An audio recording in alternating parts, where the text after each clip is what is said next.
ஆசிர்வதிக்கப்பட்ட புதிய நாளுக்கான கர்த்தருடைய வார்த்தை சங்கீதம் 91.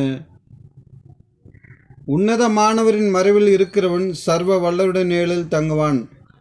நான் கர்த்தரை நோக்கி, நீர் என் அடைக்கலம், என் கோட்டை, என் தேவன், நான் நம்பியிருக்கிறவர் என்று சொல்லுவேன். அவர் உன்னை வேடனுடைய கண்ணுக்கும் பாழாக்கு கொள்ளை நோய்க்கும் தப்புவிப்பார்.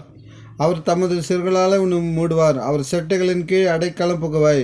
அவருடைய சத்தியம் உனக்கு பரிசும் கேடகமாகும். இரவில் உண்டாக பயங்கரத்துக்கும் பகலில் பறக்க அம்பிற்கும் இருளில் நடமாட கொள்ளை நோய்க்கும் மத்தியானத்தில் பாழாக்கு சங்கரத்துக்கும் பயப்படாதிருப்பாய். உன் பக்கத்தில் 1000 பேரும் வலது புறத்தில் 16 பேர் விழுந்தாலும் அது உன்னை அணுகாது.